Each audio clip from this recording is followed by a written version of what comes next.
You're listening to Head to Head, a Star Wars podcast. Two fans, two generations, all things Star Wars begins now. All right, well, hello, everybody. I'm Eric Vansel. And I'm Daryl Sanders. And we're your hosts for this show. We're sorry. We had another technical issue that forced us to come on like a half hour later than usual.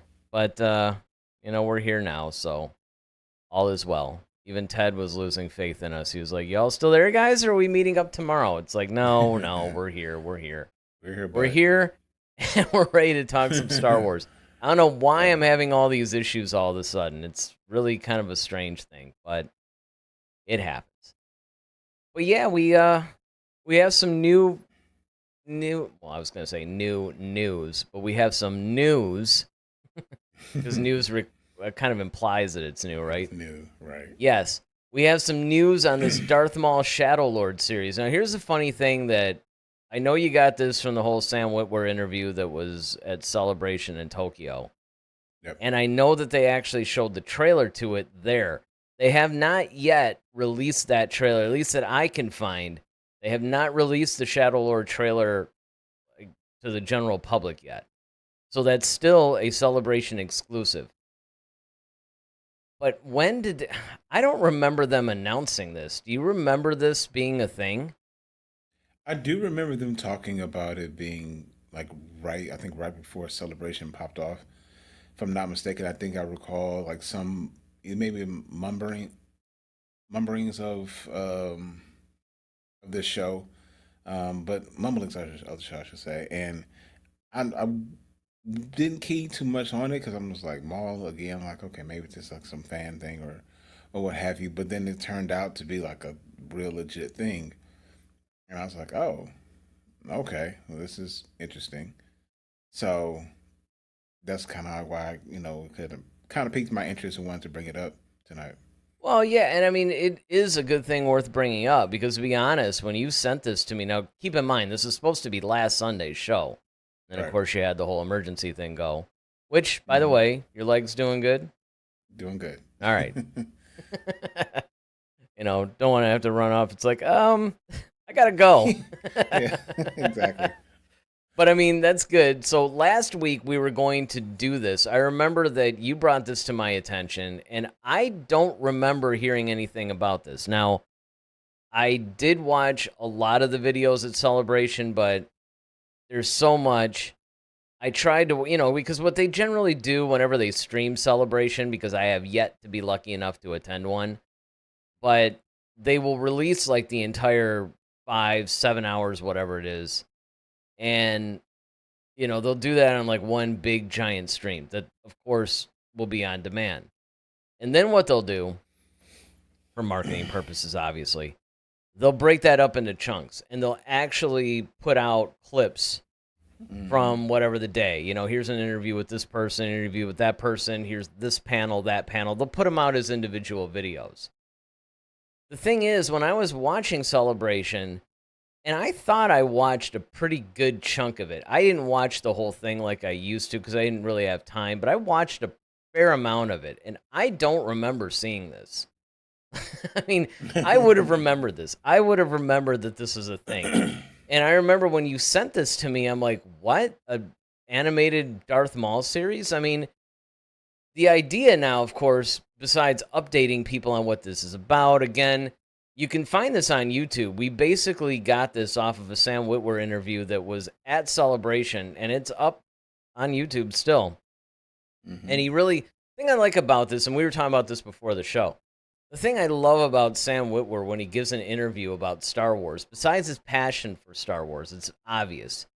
Yeah. But he has a way of not making you feel dissatisfied after you stop hearing the interview. So in other words, a lot of times, they can only reveal so much. And so they'll interview somebody about a new project and they have to be somewhat evasive and you don't feel like you're getting a whole lot of information. And then you're just not really that satisfied. Like there's something missing whenever you leave the interview. But when Sam Witwer does it, because he's talking more about the process and what they were thinking and the approach that they're taking, he actually gives you a good amount of information without revealing too much. But yet you walk away totally satisfied with the information that you did get. So I think that one of the things that you also want to do tonight with our audience is take this from a perspective of, is this necessary? I mean, that's that's something that we always have to ask, it seems, Right. about any Disney Star Wars project lately is, okay, this is all well and good, and I'm sure it's going to be, if it's a live action thing, it's going to be cinematically amazing. If it's an animated thing, it's just going to be groundbreaking or whatever. But that doesn't necessarily mean that it's a necessary component. So that was what you wanted to do as well, right? You wanted to talk about, Yeah.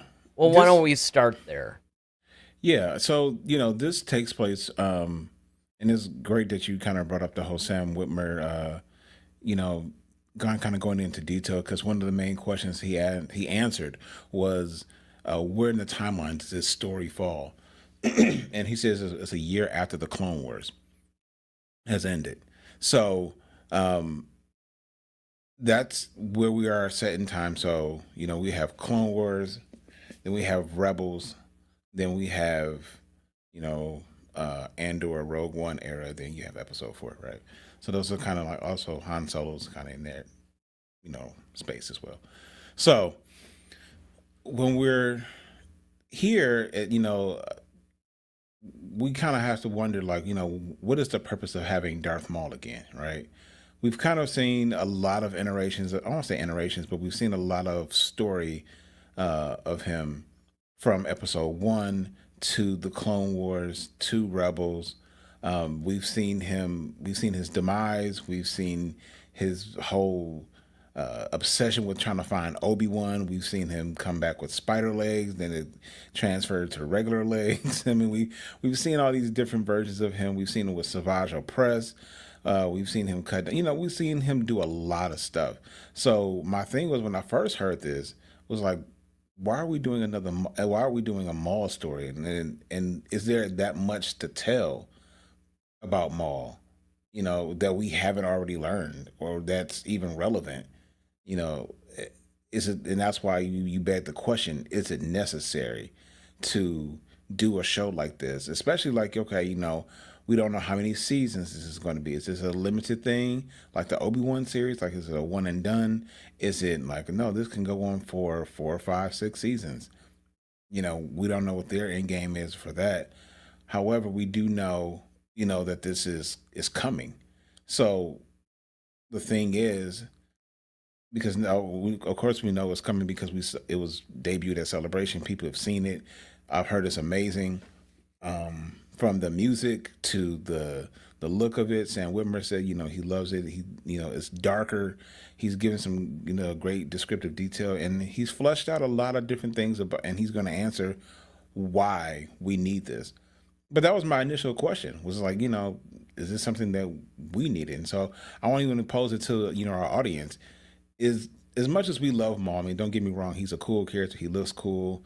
He's got the double blade lightsaber, that we all fell in love with that in 99. So, but is he a character that you think that you need to see more of? Well, and while anybody out there might be typing that in, at least Ted. I mean, we got some viewers. Ted's the one that's chatting right now, though.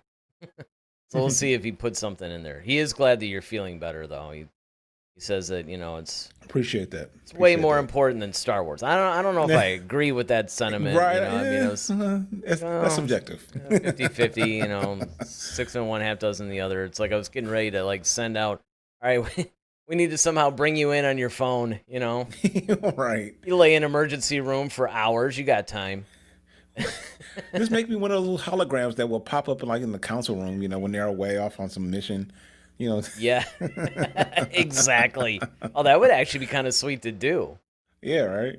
But while we're waiting for people to chime in on this, I'll go ahead, and I think that the catalyst behind this, I think the reason why they decided to do something like this was because obviously they had the intent to do this in subsequent Solo movies. The end of Solo, A Star Wars Story, gave us that big Darth Maul reveal that he was the head of Crimson Dawn. You you actually had, what was his name, Dryden Voss or something like that. Yeah, Drayden Voss. Drayden Voss, yeah.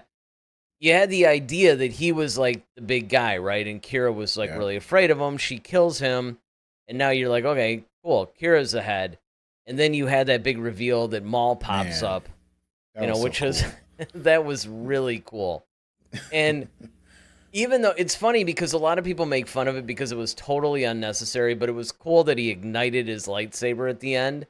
Mm-hmm. Even though it's like, what was that for? I mean, it served no purpose within the scene itself other than, hey, let's have him ignite the lightsaber. Just so we have, fan service. Yes, it's a fan service thing. People want to see the lightsaber. They want to see, somebody ignite a blade in these things. Okay, whatever. But when they killed the subsequent movies, because remember, this was originally going to be a trilogy of films. Mm-hmm. I think that what they started to do was like, we actually have to try to tell the story somehow. Now, I think they were initially going to do one of a couple of things. It was either going to be animation or live action, where they were going to try to do the Solo movies in a TV series, much like what they did with Obi-Wan when that movie fell through. The other thing was maybe do it in animation, but that would have been if they actually followed that path, or perhaps even the Lando series. The other thing that I had been hearing is that, okay, maybe we don't make it a central thing. Maybe we just plug him in, kind of like what they did with his story arc in Rebels and the Clone Wars and everything, where he just kind of pops up and they tell his story within the framework of these other projects. So it's not like it's focused on him, but he's a big story arc in each of these things. But instead, I think what they decided to do is like, you know what, there's enough here that we could probably just go ahead and do a limited series on him. Now, you bring up a good point. We don't know how long this thing's going to be. Is it a one and done? Is it maybe a couple of seasons? Is it, like going to be like 4? Filoni usually likes to do around 4 when he's doing his animation. Obviously, the Clone Wars is a little bit different. I don't know. But it is interesting nonetheless, like how they're going to do this, because I'm wondering how much of that whole Solo story arc they're going to bring in. Now, Ted does have a thought. He basically says, I wouldn't have ordered a Maul cartoon myself, but if it's good, I'll definitely watch and enjoy. And, I think that's the way a lot of people feel about a lot of things in Star Wars lately. It's like Solo, a standalone Solo origin story. You know what? I don't really need this, but okay. Because, again, his origin story was dealt with pretty satisfactorily in the original trilogy. But it ended up being a good movie. You even brought up when we were talking before the show, The Bad Batch, how we both were kind of like, I don't know if I really need this. But then we started to see, and this is something that I think they're continuing the Maul series, where now you're seeing the formation of the Empire and all that through the eyes of a different character. Now, as you pointed out, because again, we have to kind of rehash our earlier conversation here, and do it on the air. But essentially, it was to the effect of the Bad Batch gave us the soldier's perspective. When the stormtroopers started to replace clone troopers, when the Republic was morphed into the Empire. It's kind of like, okay, well, how do these clone troopers, who are pretty much the good guys and on the right side, they're slowly being replaced, and then they're also finding that the Empire is not the Republic. And how do they handle that? And then consequently, now you have Darth Maul, who's now just Maul, because he sort of renounced his whole Sith thing. Yep. It's like, he knew about the Empire. And Sam Witwer points this out, by the way, in his interview. It's like, okay, he knew, he was in on the plan, actually, but it's not exactly what he thought it was going to be. Because Witwer points out that, Maul comes from a time of, like, knights and magic and the Force and honor and all this other stuff, and vibrant color and all this stuff, and now you have a more mechanized Empire that's sucking all the color. It's more about conformity, and it's not exactly what he thought it was. So you have that, and then of course you have the Inquisitors. They used to be Jedi in a lot of cases. It's like, all right, well, what's their motivation? So there's really a lot there. Yeah, I mean, he really delved in with a lot as far as a perspective, and I love how he explained the point of view of Maul. Where he's like saying exactly what you just said. He's kind of used to a certain way of living. He's kind of was bred to be a villain of the Jedi. So he's, I'm the antithesis of what the Jedi stand for. And, when that no longer exists anymore, it's like, where's your purpose? Do you still have purpose in the galaxy? And now that the Jedi are gone, like, okay, well, what do you do? And then now what life do I have? I don't have my master with me anymore. I'm kind of just, dangling around out here. What's my next goal? What's my next aim? But then you also have, like, you're watching this budding empire, like you said, suck the life pretty much out of everything. And he has to ask himself the question, do I even agree with that? Even though I was once a part of this, and granted I'm no longer, but now that it's here, how do I even feel about this? Do I care? Do I not care? Do I somewhat care? There's so many different things, and I think that's an interesting spectrum and a space to look at a character, somebody especially like Maul, who has had the taste of both worlds in a way. There's also, like you said, the Inquisitors. He's one of the things I love that Sam Witwer brought up was that, when we look at the lightsaber duels, when it comes to the battle droids, they don't have any value. Droids don't have value; they're just machines. So that's why it's so easy for the Jedi to kind of wipe through them. But when you're dealing with a Sith versus Jedi, you're not just dealing with people or a life form, but you're also dealing with values. There's two warring values that are clashing in this moment, and they're held on by these people, and that's what you're really fighting for. So I love that. And so when you don't have anything like that, when you have Inquisitors and you don't know what they stand on, what they believe, why do you fight? What's your purpose?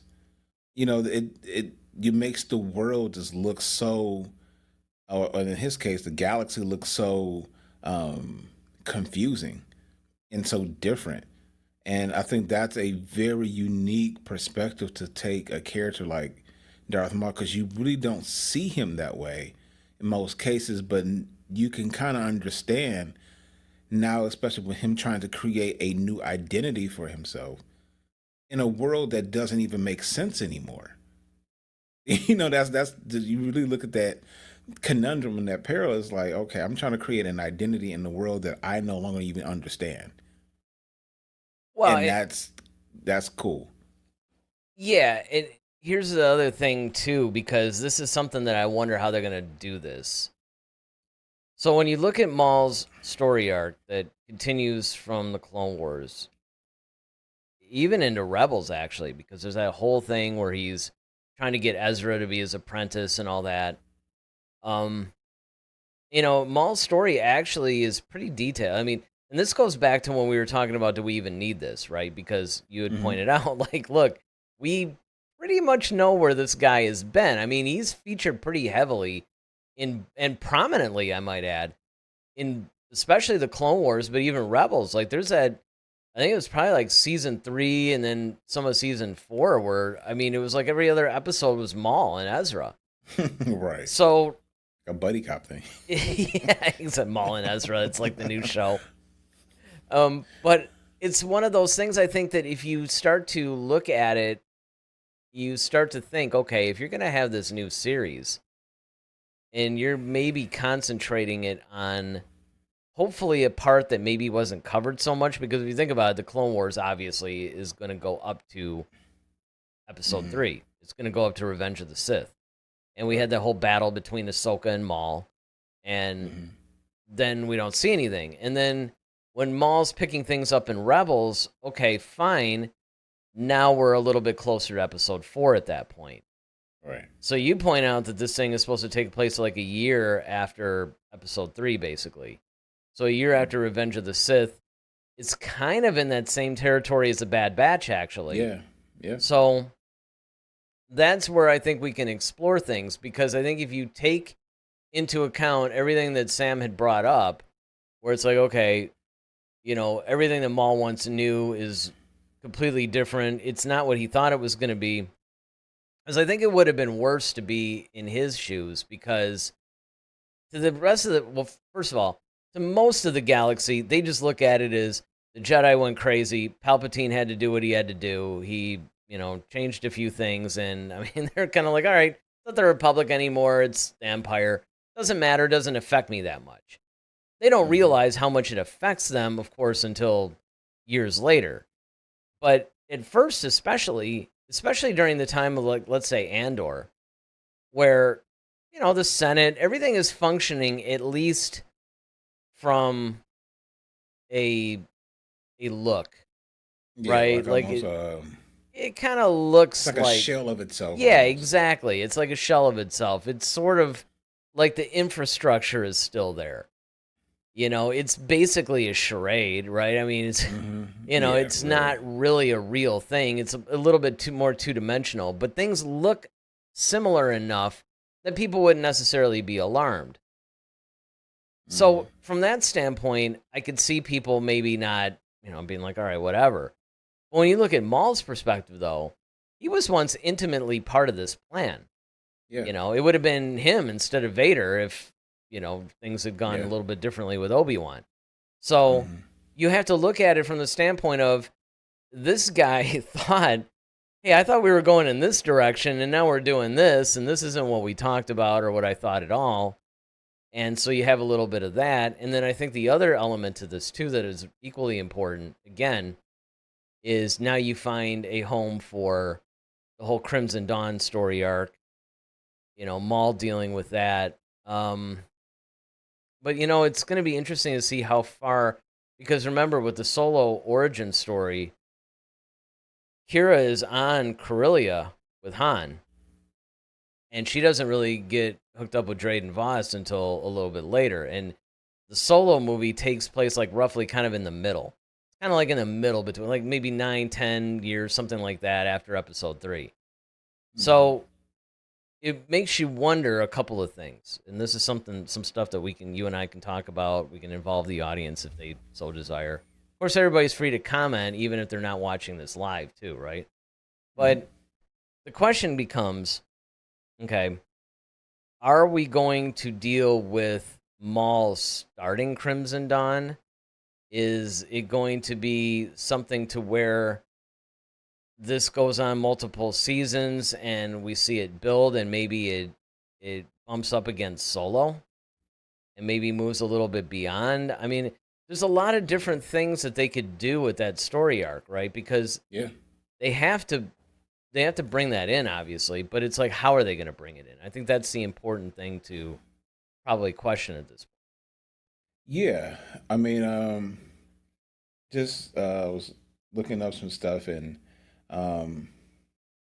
it basically says, like the things that they do know about the show. The focus, it was centered on Maul's perspective as he rebuilds his criminal empire and confronts the new galactic empire. So that's key, because it says confronts the new galactic empire. Right, and I would imagine he probably runs afoul with the Inquisitor. I'm sure there's going to be a lot of run-ins with the Inquisitors, because as we said at the top of the show, as Sam Witwer said in his interview, and look, if you haven't seen that interview, I will put it in the description, because I should have done that probably when I created this thing, but I'll put it in the description because it really is worth watching that.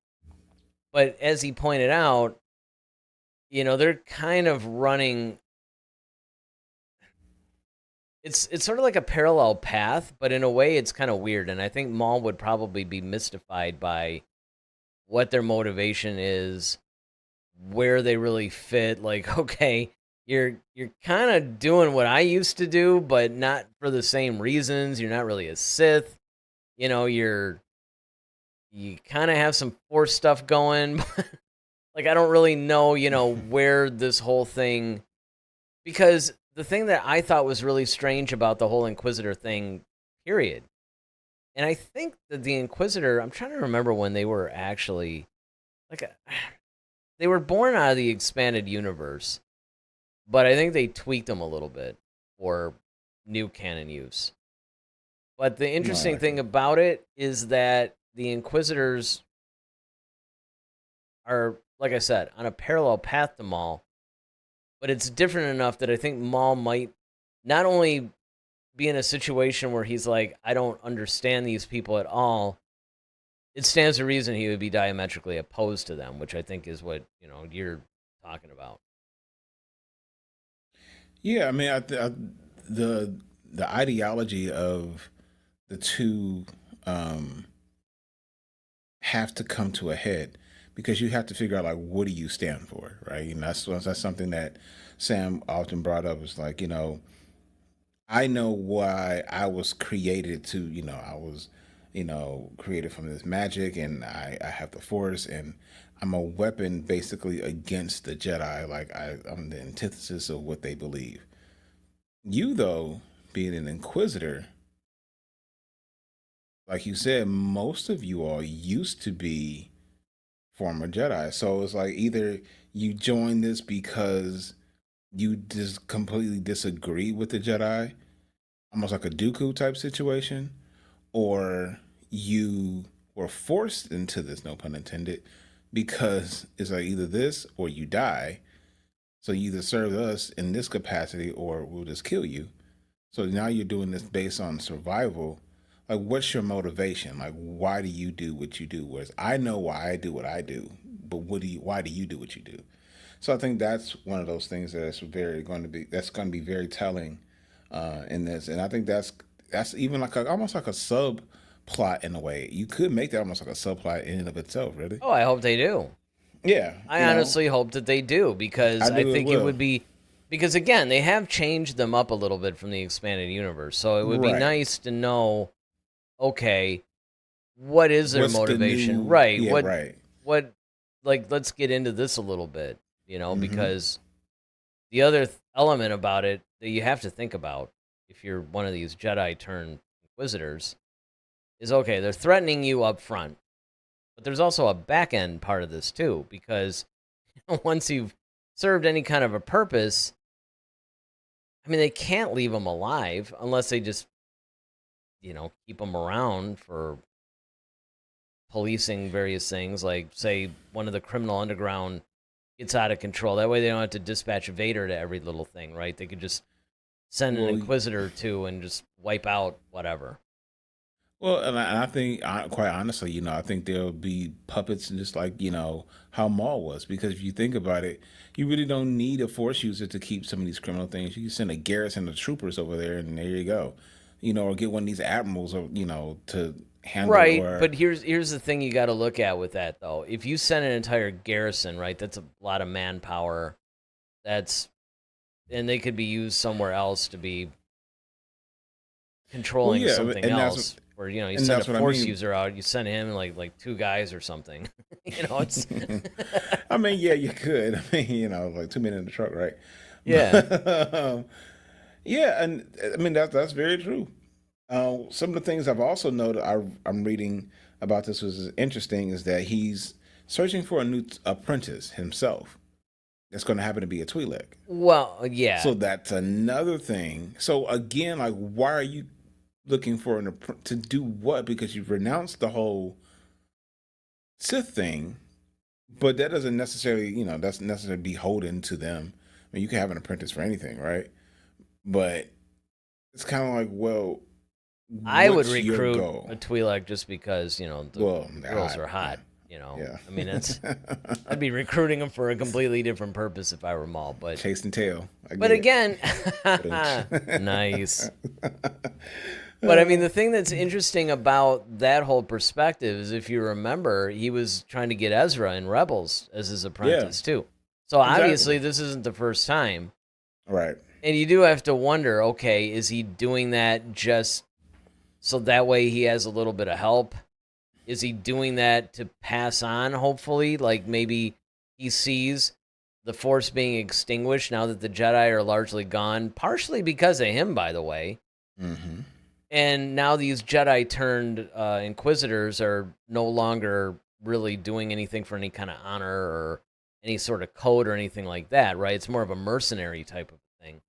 So maybe he has these stronger beliefs in the Force himself that he wants to pass on and, let that carry on. I mean, Or possibly also for his protection, that too. because when you're the guy, right? Like Palpatine, as powerful as he was, he still needed a Vader, Yep. right? So if I'm trying to be this king of the underworld and of a criminal organization, the boss always kind of has that one person that's right under them, their veto for the Godfather. Everybody has that one person that it's kind of like, hey, you go out here and you kind of like, take care of some of this other stuff that I don't want to have to touch. I worry about the overall vision of my criminal enterprise.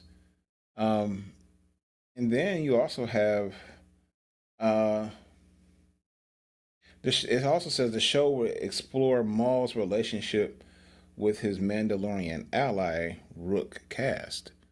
What do you Oh, think that's about right. They're that? bringing Rook into this. Yep. Wow. Okay. I wonder if they're going to talk about how they. Well, I know he was in Rebels. Was he with them in the Clone Wars too? Not entirely sure. Yeah, I don't remember. He might have been. But that would be pretty sweet because Rook was kind of his right hand man. Mm-hmm. The guy that would basically. Now he wasn't a Force user, but Right. there's still that. Ted chats in. Will the Maul show somehow reveal information we need to know in the era of Ahsoka and the Mandalorian? I mean, unless there's something that takes place during that time that they end up referencing later. I mean, I don't think so, because everybody has to remember that Maul met his final end, at least thus far, at the hands of Obi-Wan right before the events of Episode 4. Because if you remember at the end of Rebels, they do those whole little epilogue type of things, or it might have been before that. It might have been the episode before the finale. I don't 100% remember. I think that's what it was. And they showed they showed Obi-Wan as a more Alec Guinness looking Obi-Wan. And in fact, they even had a different voice actor that had more of that Alec Guinness style. Tone. Yeah. And so that was where Maul met his final demise. I don't really know if there's going to be a situation where something that, because they are trying to, at least to Disney's credit, they are trying to connect things. They're trying to establish things in one series or something like that that's then referenced in something else. But I don't think that they're going to get too carried away with that, though. I think the only way I could see them using that would be if they were dealing with the whole M count thing. If they were dealing with, because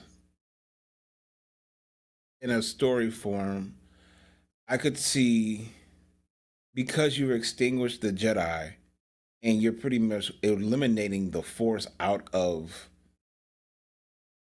the galaxy, the known galaxy, So outside of people, either because you got the Inquisitors that are capturing or killing kids, you got the Jedi who's already been wiped out from Order 66.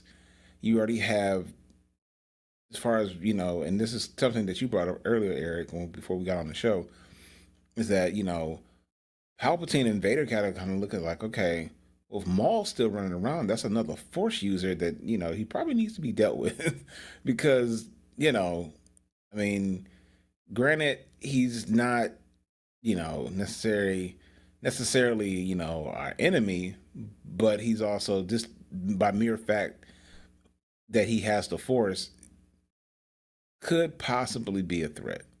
Mm-hmm. So, and that's what, Palpatine was trying to do. He was trying to wipe out pretty much anything that would threaten or that could come up and threaten his empire.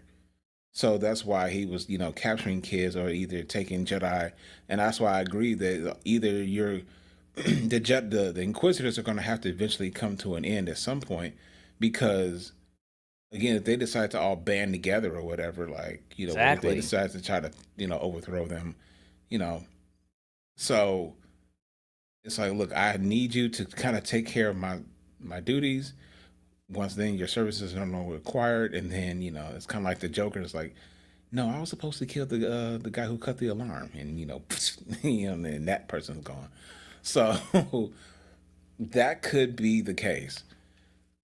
And if you're dealing with like, okay, well, preserving the Force in a way, then maybe that could be like something that was set up then, and then now is being extracted years later. Now that we're dealing with Ahsoka and the Mandalorian era, you could possibly make that stretch. Well, here's a couple of things that you'd have to do that, though. First of all, there is the whole mystery of, we saw the flashback to the Clone Wars when Grogu was rescued, but we have Mm-hmm. no idea where he's been this entire time until he pops up in The Mandalorian. About Grogu? Yeah. Now, it's possible the Mandalorian and Grogu might address that, but, we really don't know. You talking about so since the time we meet him in season 1, we don't know where Grogu has been prior to season 1 of Mandalorian. Yes, but remember, there was a flashback in, I believe, season 2, where they flash back, because it was a big deal. Right? It was season 2 where they flashed back and they showed Grogu being rescued from the Jedi Temple. Right. When Anakin was going crazy. Right. But we don't know where he went. At least I don't remember. I mean, maybe it was addressed. Right. I don't know, but so I don't think we know where he went. And even if we knew where he went initially, we definitely don't know where he went for, you're talking like 20, 30, 40 years. Because remember, Grogu's like 50 years old when we meet him in The Mandalorian. Mm-hmm. And, he's probably like, I don't know, 10, 20, something, when we see that flashback. So it's interesting to me, where was he? So you could, I guess, if people know about him, because at some point you got to figure out, I don't remember what Werner Herzog's character was in The Mandalorian. I don't remember his name. You remember his name? I never remember the guy's name. No. That was true even during the season. Yeah, I never remember his name. But whatever his name is, his character, right? How did he know about him? It's like somehow there's this big chunk of Grogu's life that is missing that definitely fills in quite a bit of the plot. Now, again, I know that I come from the standpoint of like, well, okay, not every little thing has to be explained. That's science fiction. When you do a science fantasy, you don't necessarily have to go to every little nook and cranny and explain every little event. Right. However, something like this, though, would be nice if they built on the lore as time went on. So I could see that happening in this series. However, I think what you're talking about is far more interesting, where we deal with the Inquisitors and what motivates them. Because look, the Jedi know Palpatine. They know his ruthlessness. They know all this stuff that's gone on. There is no way on any Star Wars planet that these people could expect that, well, you know what? Once we're done doing our service to him, he's just going to kind of let us go and, open up a little shop on some planet and, we'll just be good. So it makes you wonder what their motivation is, because you would think that if you were a Jedi and you really held true to the code, again, unless it's like a Dooku situation, like you said, like they were just kind of duped and, hey, we're still the Republic. We're just calling ourselves the Empire right now. And, you were kind of duped. But they seem kind of evil, though. They seem a little twisted and evil. So what makes me wonder is a couple of things. Number one, did they just get disillusioned? Did they somehow get turned? Was there some sort of little magical thing involved that turned them? Is it something that was kind of like a Barasafi situation, like what we saw in Tales of the Empire? Mm-hmm. I mean, how did they just feel like they had no other choice? But even if they felt that way, it's like, look, you would be better off dying for what you believe in and not commit a ton of atrocities than, you know, having to live with yourself every day, committing these atrocities and going against everything that you believe to be true, and then end up dying anyway. So Right. somewhere in there's got to be, you know, I don't know, something. Yeah, I think when you're dealing with the Inquisitors, yeah, there's a story even within that, as far as like almost like why do you fight? It's almost kind of like those typical like martial arts movies when the sensei is like, well, what are you fighting for? Are you fighting for, your self respect? Are you fighting to get revenge? Like, what are you fighting for? Um, and I think that when you're dealing with, um,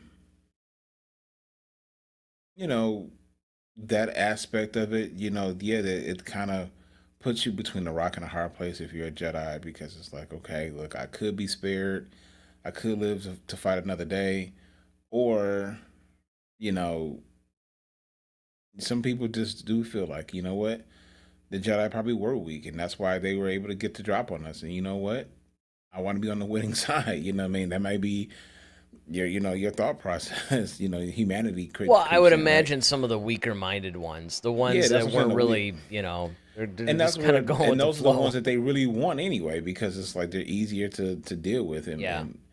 manipulate. Well, yes and no, Um, though, because, and I guess the answer to this question could be, well, once they're trained the dark side, they get way more powerful or something. Because, if you're just taking kind of that mid-level Jedi that's, kind of the C student, basically, mhm. of the Jedi, keep in mind they're Inquisitors now. They got to go after people that are, like masters and, more powerful than they are. So they got to have some sort of a boost, which I guess you could just say, hey, look, that's the dark side coming in and Yeah, I would say that's gives them the power, and yep. there is that. So that and fear, what I'm saying? So, if you're fearing of dying or feeling like, look, it's either I kill you or they kill me. Yeah, I'm going to, that's a motivator. um, but I think, like I said, even if they try to do the whole thing, like you said with Grogu, it doesn't necessarily have to be Grogu species per se, but they could be, like, okay, how do we preserve? We don't want the Force to leave the galaxy. Essentially, we don't want to exterminate it. It's kind of like its own entity, and it's being exterminated by Palpatine, and so Well, yes Maul's and might. no. I don't know if you can even make that argument though, because the Force is in all living things. It's just the Jedi tap into it. Well, yeah, but and that's what I mean. Like, okay, well, So you're not really I was about to. extinguishing the Force.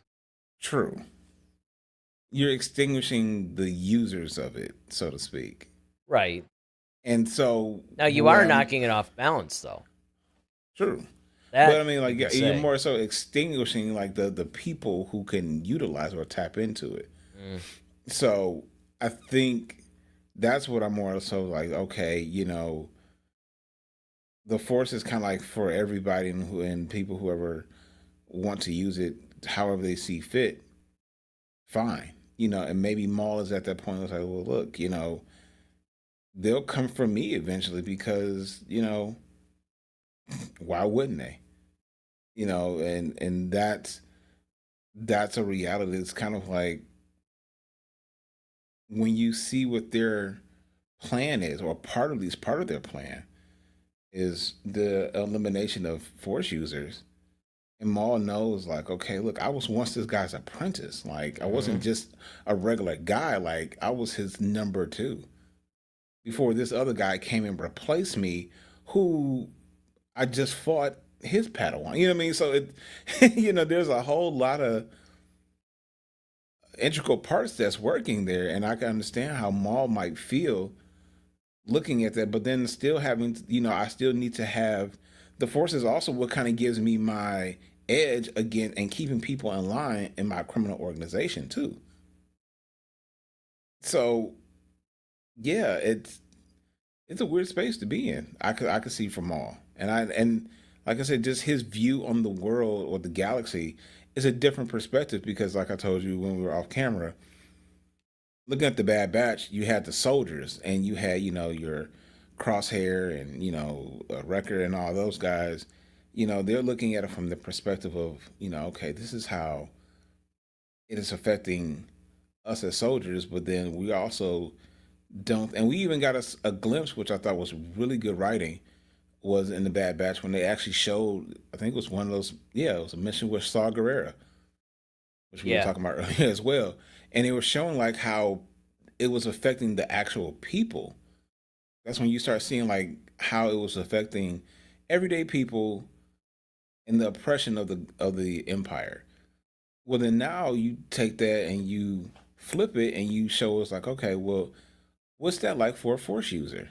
Well, we've already seen like the Inquisitors, but then for somebody like who's even more powerful, like a Maul, and he has a very unique perspective because, like you said, he was once a part of this machine that has now disowned him, and he's kind of like they kind of cast him aside, and they've forgotten about him, and he could kind of fly under the radar if he wants to, but because he ultimately knows who and what he is, at some point they're probably going to have to deal with him, and so I think Yeah. Maul wants to be on having the upper hand in that matter. And I mean, without question. And the thing about it is that it's actually surprising that once they see Maul alive, they don't deal with him right away because Yeah. it does seem like it would be a little bit too dangerous to have him alive at any given point. Not to mention the fact that, okay, so you go back, you have, obviously he was the number 2 guy, like you said. Then, of course, Dooku replaces him, Vader replaces him. Now Maul's running around. And the thing that I find fascinating about it is that I had theorized, again, our off-camera conversation, where maybe it's like a Jabba situation. Maybe he's the head of Crimson Dawn. It's like, okay, we can deal with you as a crime lord. But the difference between him and Jabba is Jabba can't use the Force. And Jabba wasn't once Palpatine's apprentice.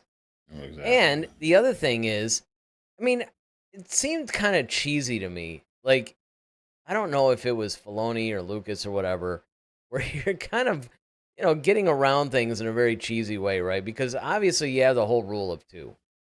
The apprentice has to kill the master kills the apprentice, and then gets somebody else. Which is basically what happened with Dooku. Right.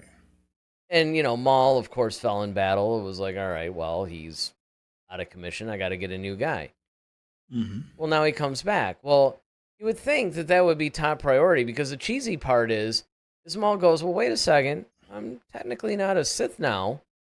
So now you don't have to kill me. Like, well, come on.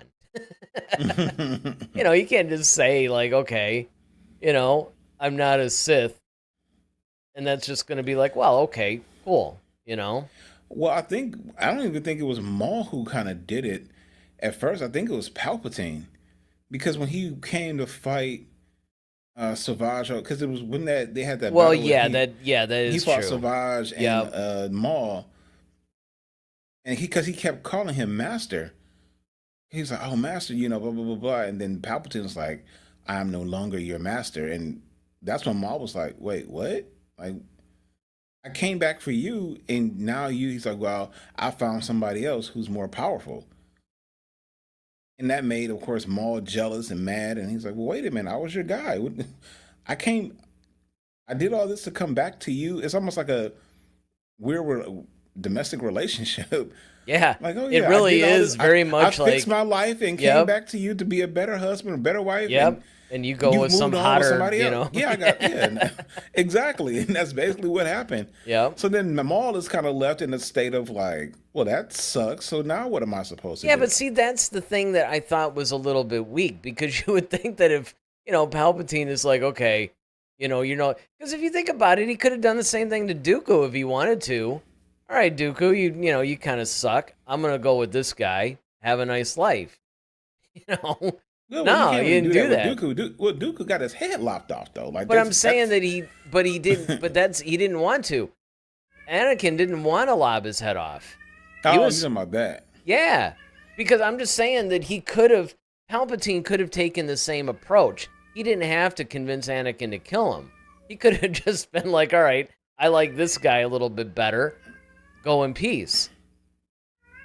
Yeah, Wow, it's but like I a think cacophony of cats out there. no, Like, I think they're both going.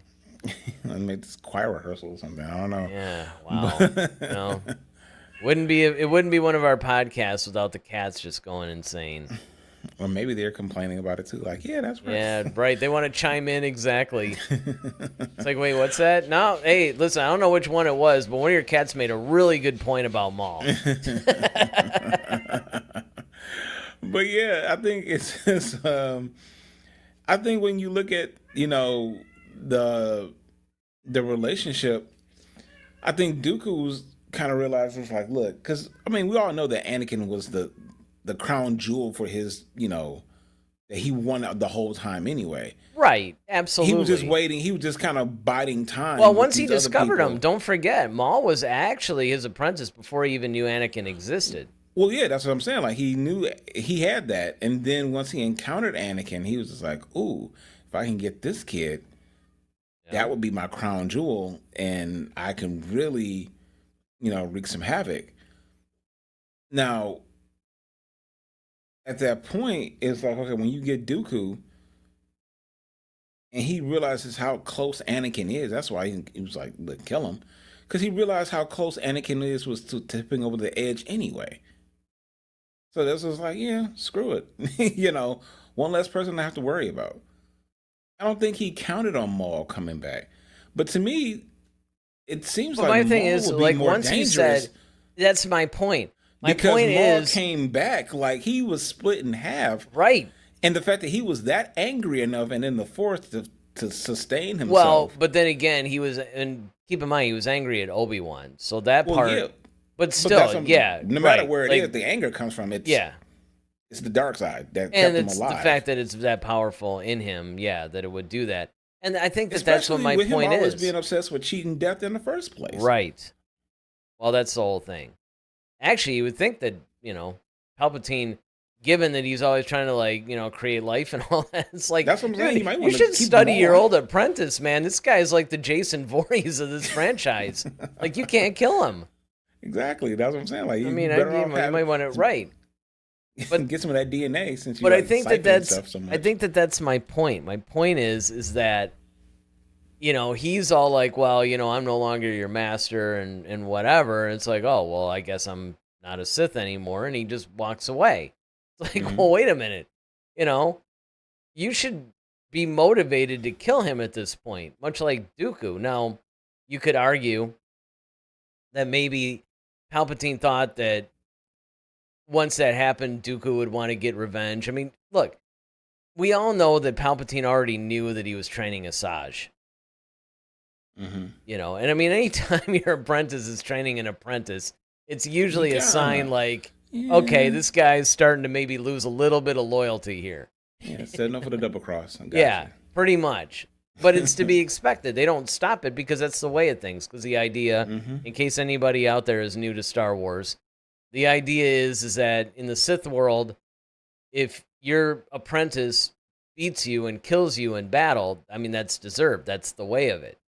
If you're powerful enough, then you should kill him or her, and then get another apprentice. It's kind of the way that works.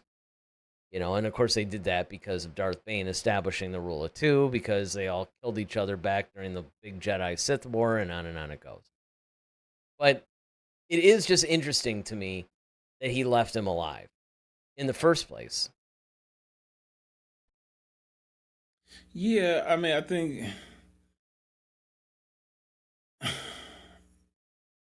he had bigger fish to fry. I think he had bigger things to worry about, and then I think he kind of probably shook Maul up enough to the point where he was like, okay, I probably won't have to deal with him anymore because he knows if he comes up against me, like I can kill him. and I will kill him. Well, I and the think other Maul. I think thing he kind of had too, a soft spot for Maul in a he way. may have because of his situation, and the other thing too is he knew that Dooku would be able to beat him pretty easily anyway. So even if he did get, any kind of a thing, Hmm. Dooku would just wipe him out. So I mean, I guess he did leave. I just find it kind of strange though, because I honestly never thought about it before now. It never even really dawned on me that much. I I mean, I remember the episode that you're talking about, of the Clone Wars, where that happened. Yeah. I remember that, but I did not really connect. Hey, how come he's leaving this guy alive and letting him renounce his whole Sithness? Because if you think about it, and this is what fascinates me about Maul. I mean, there's a lot of things that fascinate me about Maul, but here's a big thing. This is the first time in Star Wars, and in fact, I think it's the only time, where you have a Sith master who once had his apprentice. The apprentice, they get a divorce. I don't know, whatever. Right. And then the Sith master takes on a new apprentice, but leaves the old apprentice still alive. Like, that's really bizarre when you think about it. I mean, Maul's running around and he knows about Vader, and it's kind of weird. I mean, it's cool because you never really see anything like that, and I hope that they explore that a little bit in the series, maybe talking about how he feels about, Well, being left behind, or maybe well, more of his decision. coupled with that, though, to your point, I think will also be really cool, and I hope they really cover this in the series, is that we get to understand from Maul's perspective, like, okay, show us your relationship with Palpatine. What was that Yes, like? yes. Because if we see what that's like, then we can understand, like, okay, why maybe Palpatine left Maul alive, why Maul felt so betrayed by Palpatine. Because if you kind of see it from a perspective of, like, almost how Anakin felt, like if you were like a father to him, that versus, because with Dooku, it was like, okay, look, you're my apprentice. Dooku was a grown older man at that point. It's like 50 years old or close to it. You know, he's just like, look, this is a business thing for me. This is about business. Vader, however, of course, we knew because he has known Anakin since he was a boy. If Maul is the same way, then it's like we don't know, and we know that he's been around for a while because Maul says in the episode one, alas, we could finally reveal ourselves to the Jedi. Alas, we can have our revenge. So it's like, it seems like it gives the impression that Maul has been waiting on this moment with Palpatine for a long time. And it's like, all right, well, in that time period, you finally made him worthy and lethal enough to go up against like a Qui-Gon and Obi-Wan. And, you're dispatching him now to like take care of stuff. So I would really love to see them talk about, or for Maul to kind of delve into his relationship with Palpatine. I think that would shed a lot of light. Yeah, I mean, that would be pretty cool. I mean, to be honest, there are so many things that, there's rumors abound. There's Hmm. talk of the Shadow Council coming in. Yep. Those who don't know, that's like a Gallius Rex or Rax. It's been a minute since I read the books. But, and I don't remember if they dealt with any of it other than some of the new canon books, but there was basically like a bunch of, almost like a shadow military kind of thing that would get behind somebody. That in the books, it was Ray Sloan. Ray Sloan was basically kind of like the figurehead, and they were kind of really running things. And this is around that time. Now, because you got to remember that Ray Sloan, and I really hope that at some point they bring her into the proper live action or animated, some sort of series like that. Because honestly, she's an amazing character. And Yet another strong female lead that Kathleen Kennedy seems to just jaw on about, but gives us the Acolyte instead of characters that are already created that actually are amazing in and of themselves. But Ray Sloan, she went from captain in the book A New Dawn, which is the first official new canon novel after Disney purchased Lucasfilm. And then she's, by the time like you get to later books like the Aftermath trilogy, now she's like a Grand Admiral. So there's and I mean, she's through all the books. I mean, she's one of those recurring characters that basically appears in all the comics. She appears in the novels. She's like there. And I do remember when the interviewer asked Sam Witwer about the Shadow Council, he was a little, evasive and coy and all that stuff. So it makes you wonder if they are going to deal with that. And if that's the case, will they actually bring Ray Sloan into this? Now, at around this time, I think she would still be a captain. Like a year after the Clone Wars, she would still be a captain. But, having her brought in and exploring that side of things, because that's going to affect Maul too, in a lot of ways. Just a lot of unanswered questions about all this stuff, as usual. Yeah. Star Wars. That kind of goes with the territory, right? Exactly. But we just got to stay tuned and keep our ears to the streets on good old Maul. And see, and here's the funny thing, too, because, again, this is another one that, this pops seemingly out of nowhere. You hear things like the Rey series, right, or the Rey movie, which apparently has been shelved again. So that thing has been in and out of the news for years at this point. Mm-hmm. But you'd get something like the Lando series. It's just like casually mentioned. You're like, what? And then, of course, it disappears. This, I know, is actually being made. But still, it's like there was no real lead up to this. Just seemingly out of nowhere. Yeah. Sometimes they just, like, until we have something, don't say anything. Well, and I don't mind that. I actually don't mind that.